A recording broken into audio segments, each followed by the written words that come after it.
কাজ করে কোনো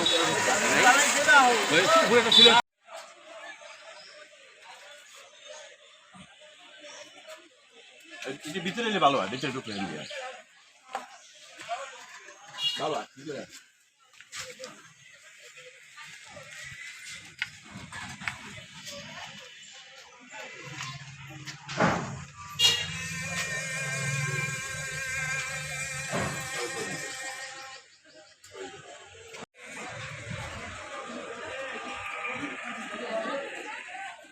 বাবা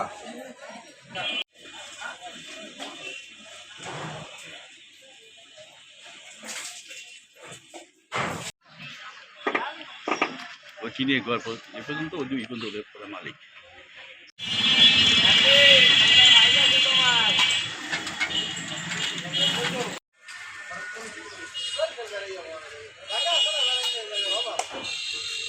আবু বকর, তার ওয়াইফ এবং তার ছেলেরা এখন এই জায়গায় আমার জায়গার ভিতরে আমার 1175 দাগে পূর্ব সীমানায় ঢুকে তারা ওয়াল দিয়েছে এবং রুম করছে। আমি কালকে যখন ওসি তদন্ত যায় গাড়ি থামায় তা দেখালাম, উনি বলে থানায় আসেন। থানায় যেয়ে আমি দরখাস্ত করে দিয়ে আসলাম। আমার সঙ্গে 2জন লোক আসছে, আনিস করে এসআই এবং তার সঙ্গে আরেকজন আসে। তাহলে কথা বলছে, কথা বলার পরে এবারে মানা করে গেছে যে এখন কাজ করবেন না। একবার ডাকছে, থানায় যাইতে বলছে। তার এখন কালকে সন্দেহ দেওয়ার কথা ছিল, তার বড় ছেলে ডাকায়, হে আইবে, এই আবু বকরের বড় ছেলে। তা আমাকে রাত্রিবেলা আমি তার মোবাইল দিয়েছে যে উনি কোনো আত্মীয় মারা গেছে, এই জায়গায় গেছে, কালকে আজকে আসার কথা, আজ থানায় যাওয়ার কথা। আমার কাগজপত্র থানায় পাঠাই দিয়েছি। আর ওসিলে আমার কাল রাতে কথা হয়েছে, খাস জমি। আমি খাস জমি তো না, এটা তো আমার পাশে ব্যক্তিগত জমি।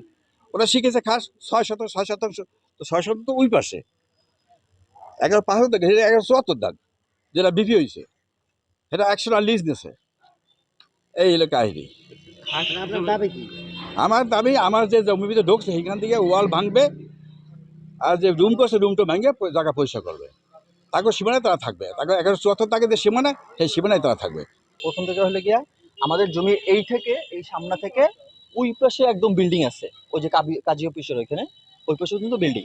তো ওখানে আমাদের একটা আপনি দেখেন, ওখানে আমাদের একটা জমি আছে, 5 শতাংশ জমি ডিসিআর কাটানো। এ হলো ডিসিআর এর কাগজ, দেখা যাচ্ছে? এ হলো ডিসিআর এর কাগজ, এটা অনেক আগে ডিসিআর এর কাগজ। আমাদের এই জমি হলো গিয়া 1961 সনে কেনা এই জমিটা। তো এটা ডিসিআর কাটানো উনি করছে কি, এই শহীদ মিনারের জমি সহ সকল জমি নিয়ে উনি মামলা করছে। আমাদের ওই ডিসিআর এর জমি উনি পাবে, কিন্তু এদিকে আমাদের ডিসিআর কাটানো আছে। এখন কথা হইল গিয়া যে এখন উনি বলতেছে যে এই জমি উনরা পাবে, আর আমাদের কথা হইল গিয়া যে আমাদের এইটা হইল গিয়া 175 দাগ। এটা মনে হয় এটা পুরনো যে ARS জরিপ, ওটা কি বলে, খতিয়ান আছে, খতিয়ান প্রথম যে বিআরএস না বিআরএস এর আগে কি খতিয়ান, হ্যাঁ প্রথম যে খতিয়ানটা, প্রথম যখন যে খতিয়ান বের হয়েছে তখন ওই খতিয়ানের এটা 175 দাগ, এটা 176 দাগ। কত শতাংশ? এখানে আমাদের টোটাল শতাংশ আমার জানা নেই, ওটা আমার আব্বু জানে। আমার আব্বু অসুস্থ, উনি এখন ইসে আছে, নিউরোসায়েন্সে ভর্তি আছে। এই কথা হইলো এইটা। এখন এই জমির আমরা হইলে এই যে এই গাছ লাগানো সবগুলো আমার বাবার, ঠিক আছে? এই সব গাছ লাগানো আমার বাবার, এবং আমরা এই জমিটা, আমাদের দাবি হলো গিয়ে এই জমিটা আমরা এত দূর পাবো, ঠিক আছে? এখন হইলে গিয়ে মামলা চলার কারণে এই জমিটা এখন মাপার অনুমতি একমাত্র আছে সরকারের। এখন সরকারের পক্ষে রায় আসছে, এই সরকারের পক্ষে রায় আসার কাগজটাও হাইকোর্টে রায় আসছে। এই দেখেন, আমরা সরকারের পক্ষে হইয়া, আমরাও সরকারের পক্ষে এবং ওনার বিপক্ষে।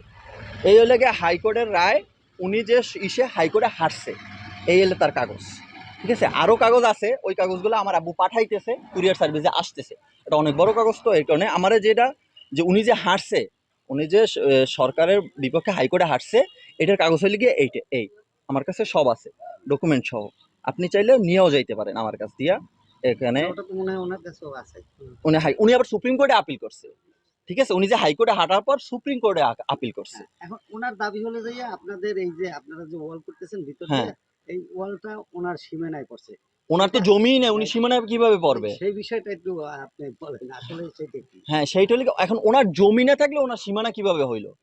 উনি তো সুপ্রিম কোর্টে আপিল করে জিতে আসার পর ওনার জমি হবে, তার আগে তো ওনার কোনো জমি নেই। জমি আছে? জমি নেই। এই এটা বিষয়ে- এই হ্যাঁ, বিষয়ে কি কালকে একটা থানায় মানে অভিযোগ দিচ্ছে, সেখানে কি আপনাদের